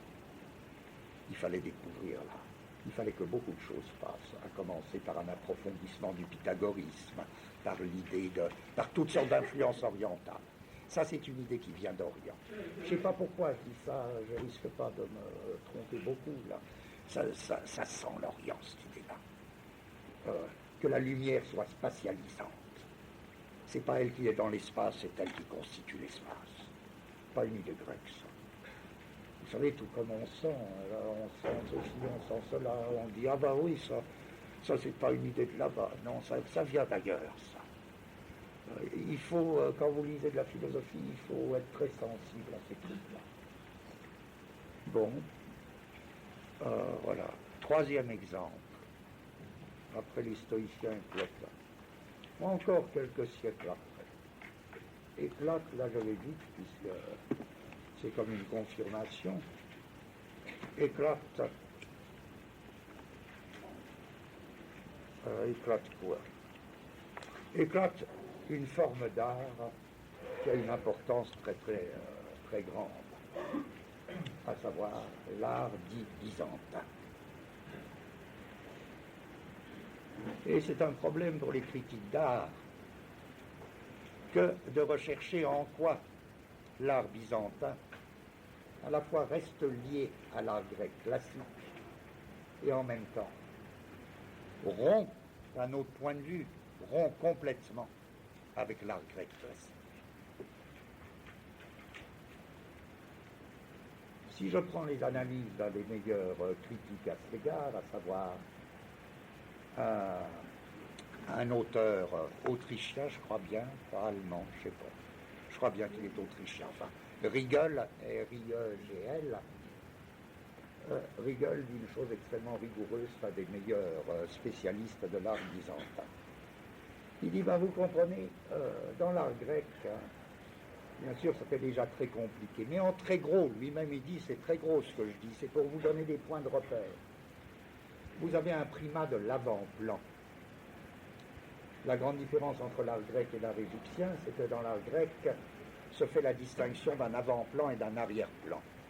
Et ce que dans l'art égyptien, en gros, en très gros, les deux plans sont sur le même plan.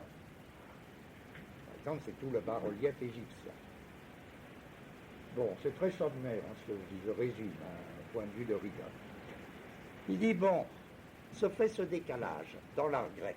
C'est le temple grec. C'est l'avènement, c'est ce que Riegel appelle d'un terme très admirable, c'est l'avènement du cube. Je peux pas, c'est l'avènement, je peux pas, je suis enroué, je peux pas, hélas. C'est l'avènement du cube, le cube. Si passe, le cube. Tandis que les Égyptiens, c'était quoi? Vous voyez, la pyramide, c'est la pyramide. Or la pyramide, c'est des surfaces planes. Vous voyez, où que vous vous mettiez, vous êtes toujours sur une surface plane. C'est embêtant, la pyramide, c'est un truc diabolique. C'est une manière de cacher le volume. Très bizarre. Évidemment, il faut que le volume dans un petit cube qui est la chambre funéraire. Mais il flanque des surfaces planes, des triangles isocèles, pour cacher le cube. Les Égyptiens, ils ont honte du cube. Le cube, c'est l'ennemi. C'est le noir, c'est l'obscur. C'est le tactile. Alors ils font ça, Mais en tout cas, c'est sur le même plan. Les Grecs, ils inventent un truc formidable. Ils inventent le cube. Ils n'ont pas honte du cube. Ils font des temples cubiques. Ah, alors, quoi? C'est-à-dire, ils décalent l'arrière-plan et l'avant-plan. Mais il rigole très bien, regardez bien, toutes les œuvres grecques, il y a un primat de l'avant-plan. Et le primat de l'avant-plan, il est lié à la forme, et parce que c'est la forme qui a le contour. Donc, primat de l'avant-plan, primat de la forme, rapport de la forme avec le contour, ça ne fait qu'un. C'est pour ça qu'il définira le monde grec comme un monde tactile-optique. Oh.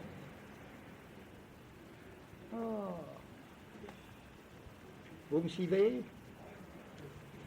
Les Byzantins. Alors là, c'est très curieux. Vous voyez des mosaïques, hein? Il est niche. Les flancs dans des niches. Donc, il les recule. Très rigolo, ça. Et l'espace. Comme on dit, il n'y a pas de profondeur dans l'art byzantin. Mais pourquoi qu'il n'y a pas de profondeur dans l'art byzantin? Évidemment, il n'y a pas de profondeur. Pour une raison simple, c'est que la profondeur, elle est entre l'image et moi. Je ne suis pas censé, un des drames de l'art byzantin, c'est un drame moderne.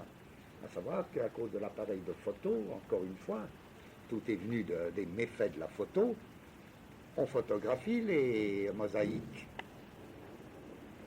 C'est-à-dire, on va se mettre à 10 cm. C'est une honte. C'est une honte, il faudrait tuer les photographes, puisque, par définition, c'est le contresens. C'est le contresens, puisque toute la profondeur byzantine, c'est l'espace entre le spectateur et la mosaïque. Si vous supprimez cet espace, là, c'est comme si, je ne sais pas moi, c'est comme si vous regardiez un tableau hors de toute condition de perception. C'est odieux. Alors, vous comprenez, bon, tout. En d'autres termes, les Byzantins, l'air de rien, ils font un coup de force énorme. À savoir, ils mettent le privilège dans l'arrière-plan. Et toute la figure va sortir de l'arrière-plan. Toute l'image va sortir de l'arrière-plan. Mais à ce moment-là, comme par hasard, la formule de la figure ou de l'image, ça n'est plus forme-contour. Forme-contour, c'était pour la sculpture grecque. C'est plus forme-contour. Et pourtant, il y a bien une limite. Et pourtant, vous me direz, il y a bien des contours, même dans les mosaïques, c'est très net les contours, oui, mais c'est pas ça qui agit. C'est pas ça qui est intéressant. C'est pas par là que l'œuvre agit. Tandis que dans la statuaire grecque, c'est bien par le contour que ça agit. Le contour en tant qu'il capte la lumière, mais là, c'est pas du tout ça pour la mosaïque byzantine. C'est plus forme-contour, je dis quoi? C'est lumière-couleur.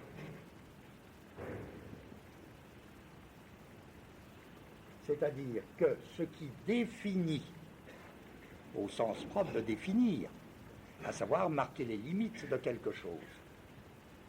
Définir, c'est marquer les limites. Une définition, c'est une indication de limite. Ce qui définit la figure byzantine, ça n'est plus forme-contour, c'est lumière-couleur, c'est-à-dire la figure se poursuit jusqu'où va la lumière qu'elle capte ou qu'elle émet, et jusqu'où va la couleur dont elle est composée.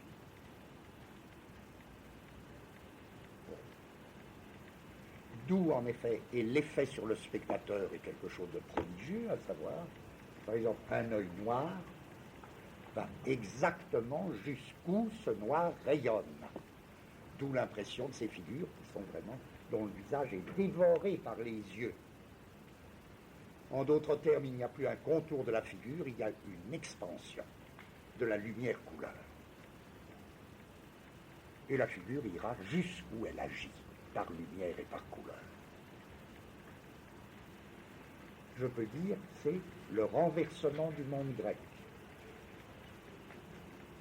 Je peux dire les deux à la fois, mais oui, ça part du monde grec. Seulement, ce que les Grecs n'avaient pas su faire, ou parce que ne s'était même pas proposé de faire, c'est une libération de la lumière et de la couleur. C'est avec l'art byzantin, comme dit tout le monde, ou comme dit Rigol, et l'idée ensuite de dire qu'il partout, c'est avec l'art byzantin que se libère, Et la lumière et la couleur par rapport à l'espace, pourquoi? Parce que ce qu'il découvre, c'est que la lumière et la couleur sont spatialisantes. Donc l'art ne doit pas être un art de l'espace, ça doit être un art de la spatialisation de l'espace.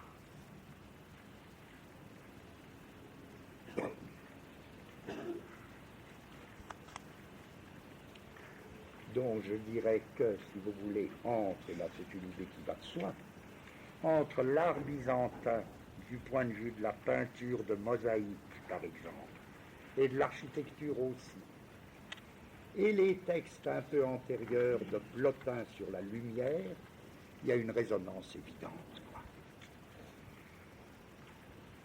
Ce qui s'affirme, c'est une même conception de la limite.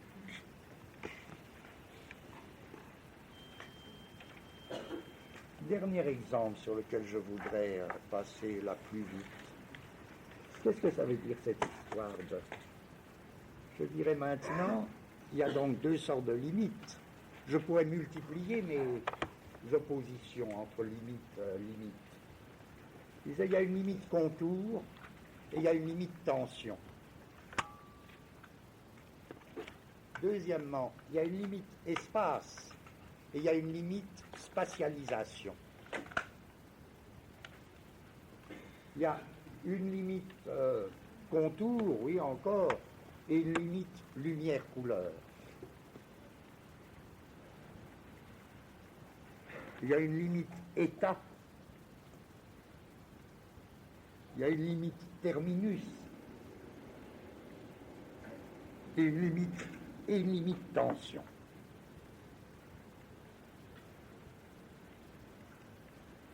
Alors, ce qui m'intéresse en un sens, ce n'est pas du tout les remarques des mathématiciens actuels, par exemple, sur le non-sens mathématique que représenterait aujourd'hui la formule tendre vers une limite. La seule chose qui m'intéresserait plutôt chez les mathématiciens modernes, c'est quels sont leurs concepts à eux, quels sont leurs concepts positifs.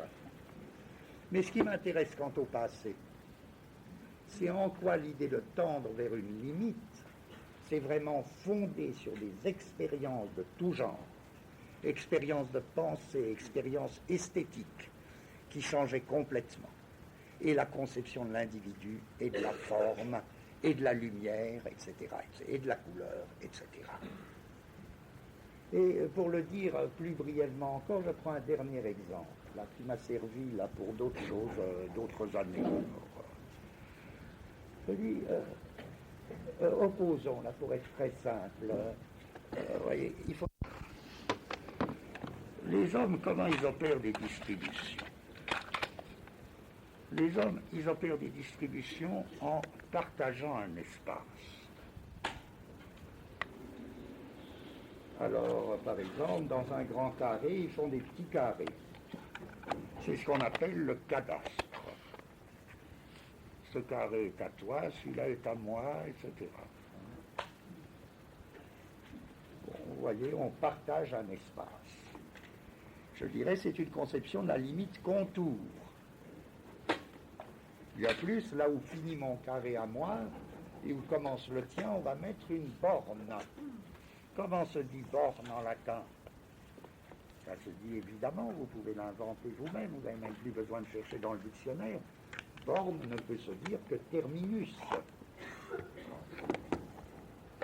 C'est la conception de la limite contour.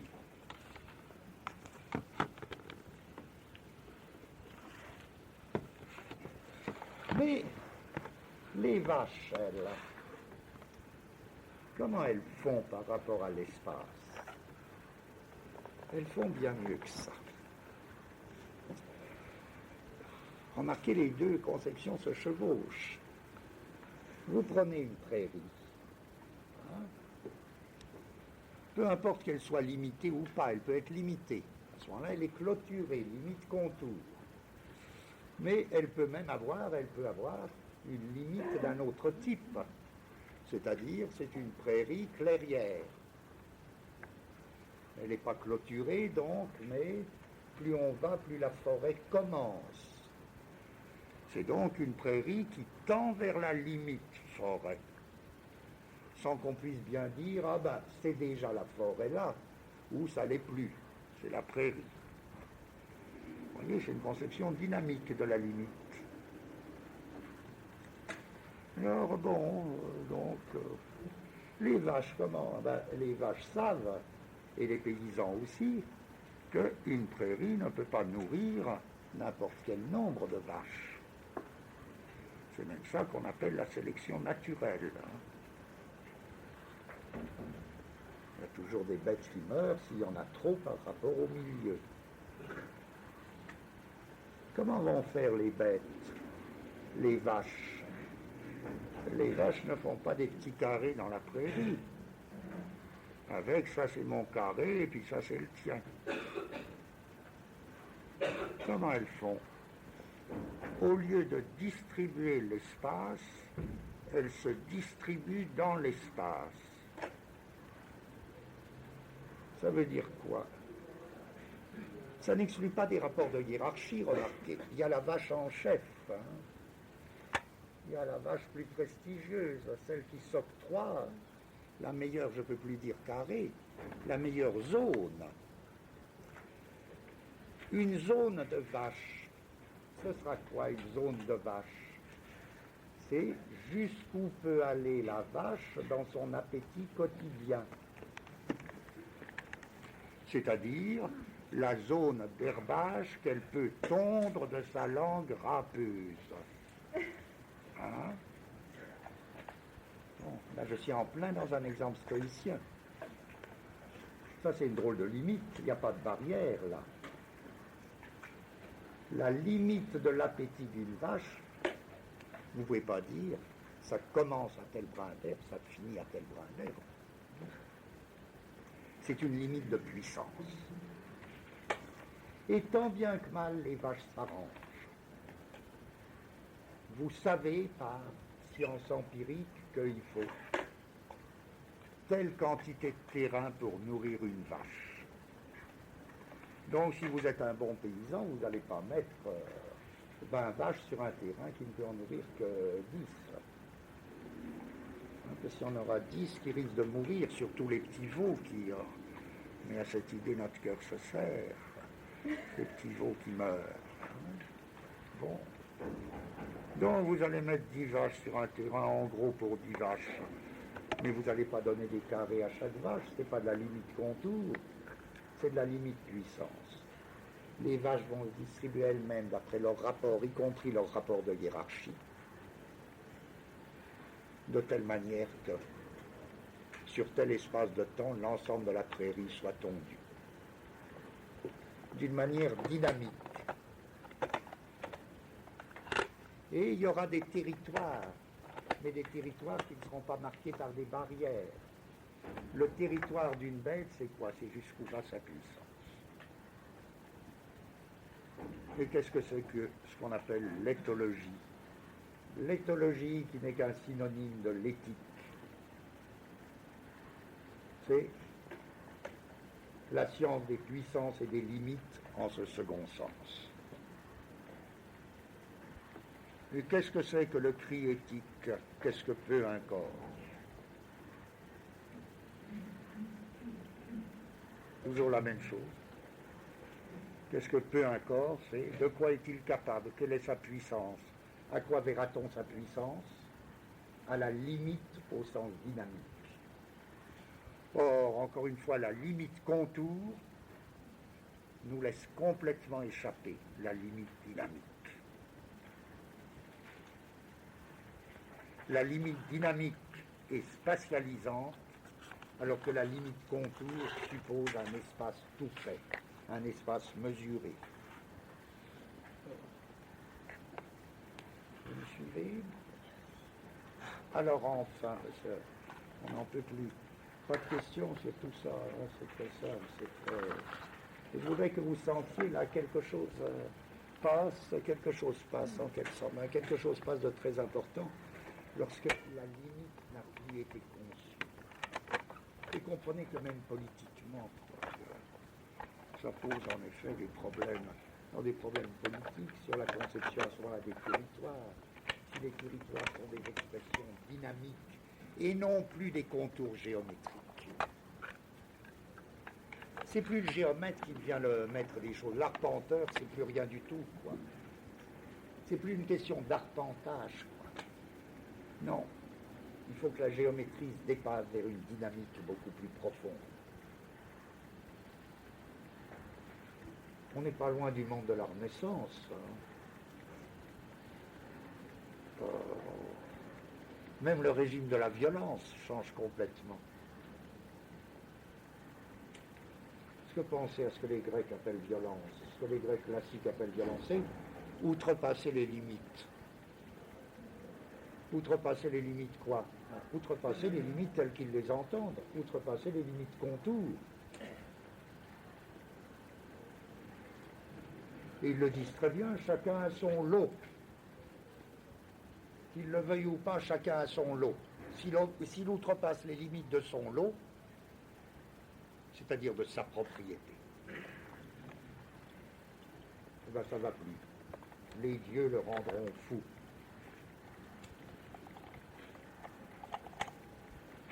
Bon, et ensuite ça change singulièrement la conception.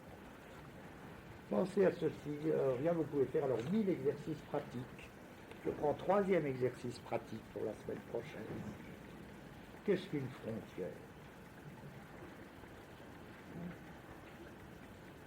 Qu'est-ce que c'est une frontière? Est-ce que c'est la limite au sens de contour ou est-ce que c'est la limite dynamique?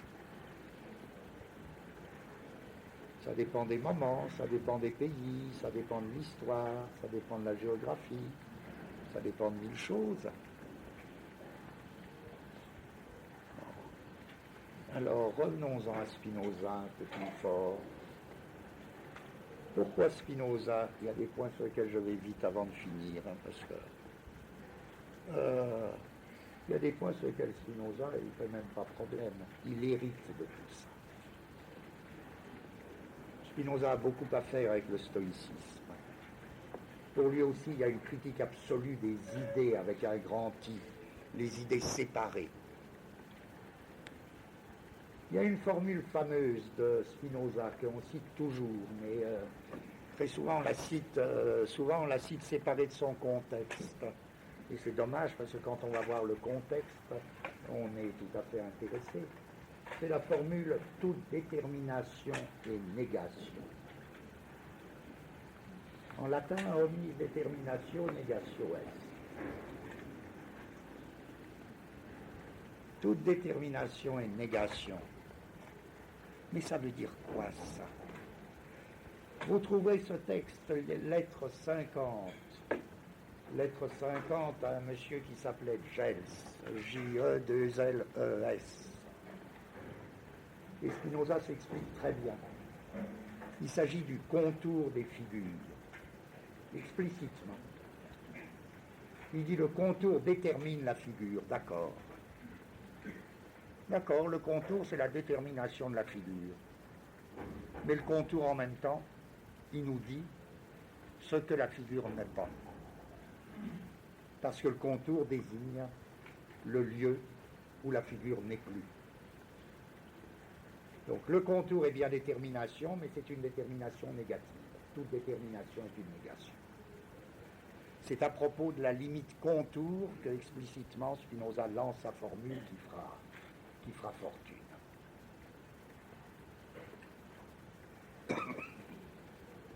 En d'autres termes, je peux déjà en conclure, si je suis honnête en lisant ce texte, qu'un problème subsiste. S'il y a une détermination qui n'est pas un contour, est-ce que celle-là aussi est une négation? Et si Spinoza ne veut pas l'appeler détermination, comment est-ce qu'il l'appellera? Bon, ça lance donc un problème. Hein? Alors, quand il nous dit ça, Spinoza dit très bien, les figures sont des êtres de raison, c'est-à-dire les figures sont des abstraits. Une figure, c'est une abstraction. Et il fait sa grande critique de la figure géométrique. Et pourtant, il emploie une méthode géométrique, c'est bizarre. Peu d'auteurs ont poussé aussi loin la critique de la figure géométrique. Et pourtant, il emploie une méthode géométrique. Qu'est-ce qui se passe? Est-ce que dans la géométrie, il y aurait autre chose que figure et contour? Oui, nous dit Spinoza, il y a autre chose. Tant que je considère figure et contour, je suis dans une pure et simple abstraction. Et nous dit-il, rien dans la nature ne se fait par figure et contour, exactement comme je vous disais tout à l'heure, rien ne se fait par moule. Il dit, on n'a jamais vu un cercle dans la nature se faire géométriquement. Il y a bien des choses qui deviennent rondes, et c'est ça qui est intéressant. Il y a des choses qui deviennent rondes, mais elles ne deviennent pas rondes avec un compas. Alors, qu'est-ce qu'il y a d'autre? C'est donc une critique de toute conception de l'idée abstraite. Il nous dit, eh ben voilà, prenez, il y a deux définitions du cercle. Il nous invite beaucoup à méditer sur la différence entre ces deux définitions. Première définition du cercle. C'est le lieu des points situés à égale distance d'un même point nommé centre.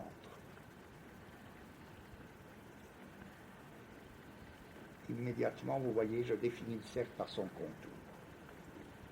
Le lieu des points situés à égale distance d'un point nommé centre, c'est ça que j'appellerais un contour circulaire.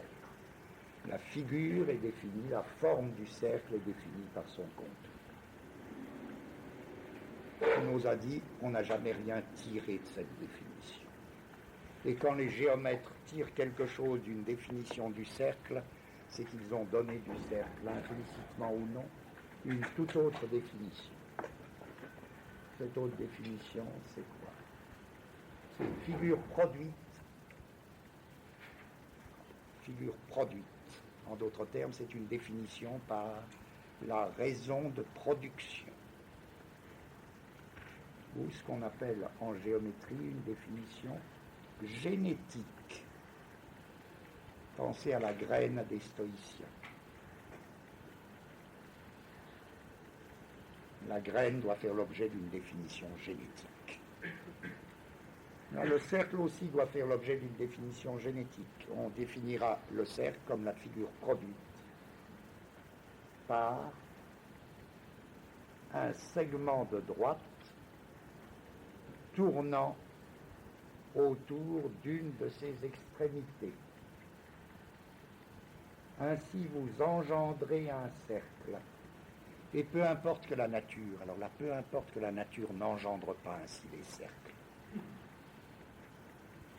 Parce qu'au moins vous avez rapporté le cercle à une puissance qui, dans ce cas, n'est pas celle de la nature, mais est la puissance de votre esprit. Vous pouvez produire un cercle avec cette définition-là. Tandis que l'autre définition ne vous donne aucun moyen de produire un cercle. C'est-à-dire comment obtenir le lieu commun des points. Seule l'autre définition vous donne un moyen de production, une règle de production. Elle vous donne donc une raison génétique du cercle. C'est une définition génétique. Vous direz que le cercle a une puissance. Le cercle n'est plus défini comme une forme. Il est défini comme une puissance. La règle génétique, c'est la puissance de produire du cercle. Et le cercle ira jusqu'où va cette puissance. Le cercle sera défini par une puissance interne, non plus par un contour externe. À ce moment-là, et sous cette condition-là, la méthode géométrique peut nous dire quelque chose de réel. Bon, alors, je raccroche avec ce que je viens de dire. La notion paradoxale de rapport différentiel dy sur dx égale 0 sur 0 nous donnait l'idée d'une limite non plus au sens de contour, mais au sens de ce vers quoi tendent x et y quand ils s'évanouissent. 0 sur 0 n'est pas du tout égal à 0, parce qu'en fait, il définit la limite vers laquelle x et y tendent lorsque x devient dx et y devient dy, c'est-à-dire lorsque x et y deviennent plus petits que toute quantité assignable. C'est exactement le rapport au niveau des sens, c'est exactement le rapport. Forêt-lisière. C'est exactement le rapport lumière-spatialisation.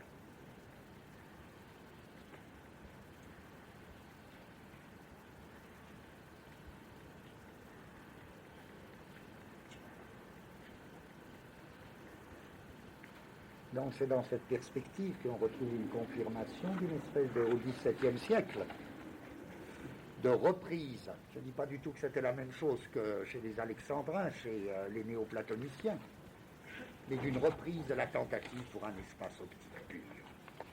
Une espèce de truc de lumière, mais vous voulez là précisément la lumière et la puissance se sont tellement identifiés. Jusqu'où va la puissance de quelque chose, jusqu'où va la lumière de quelque chose. Bon, on voyait à ce moment-là que l'analyse infinitésimale telle que le XVIIe siècle l'interprète, encore une fois, je dirais, mais il ne faut même pas la privilégier, c'est pour ça que ça nous est égal de savoir si mathématiquement c'est au point, parce que la question n'a aucun sens.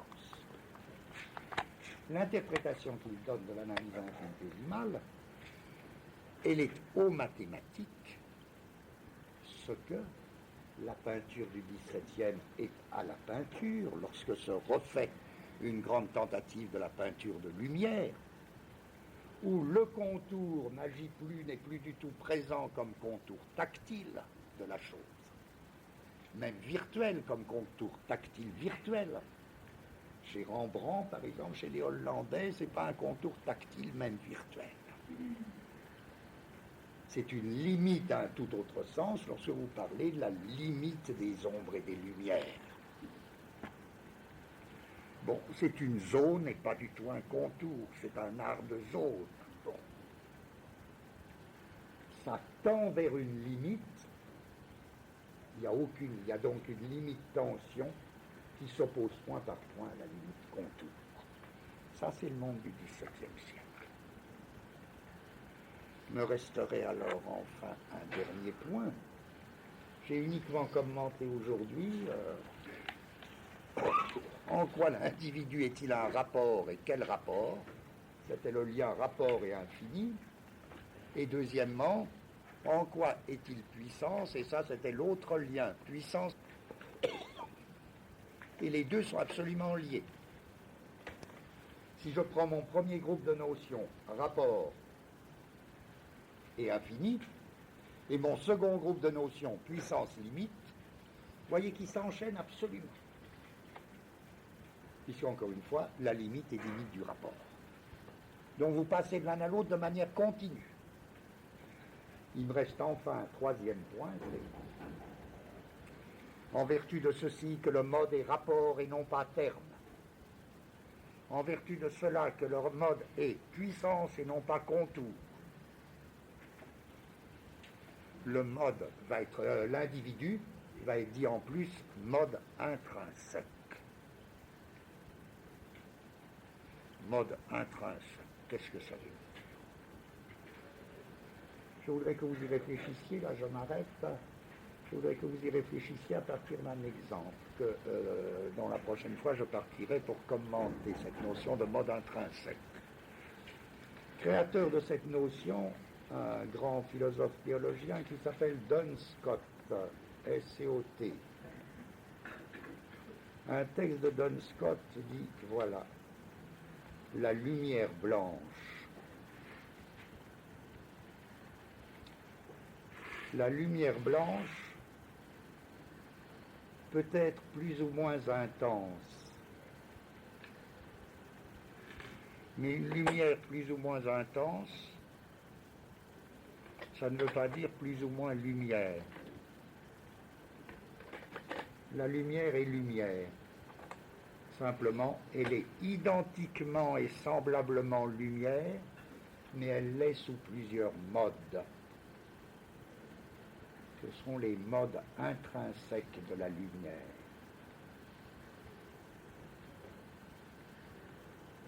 Pourquoi je veux partir de ce texte? Parce qu'il y a un texte de jeunesse de Spinoza, très curieux, où Spinoza dit « Si la muraille est toute blanche, qu'est-ce qui se passe? Si la muraille est toute blanche, qu'est-ce qu'on peut distinguer sur elle? »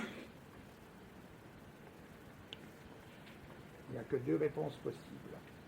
Ou bien on ne peut rien distinguer, ou bien on peut distinguer quelque chose. Prenons l'autre cas. La lumière n'est pas seulement toute blanche sur le mur, mais au charbon j'ai tracé un bonhomme, deux bons hommes. Je dirais, la lumière n'est pas seulement toute blanche. J'y ai ajouté deux dessins. J'ai fait sur le mur deux dessins. Je distingue un dessin de l'autre. Là, cherchons pas trop compliqué, je les distingue comment? Par le contour. Comment j'appellerais cette distinction des deux dessins par le contour? Je dirais, c'est une distinction extrinsèque. Un bonhomme est à l'extérieur de l'autre. Car enfin, si j'ai diaboliquement mêlé les deux bons hommes en un, déjà j'aurais de la peine. Est-ce que je les distingue? Est-ce que je les distingue pas? Non. Voilà, j'ai mes deux situations limites. Mon mur tout blanc, pas de dessin. Mon mur avec deux bons hommes distincts, distinction extrinsèque.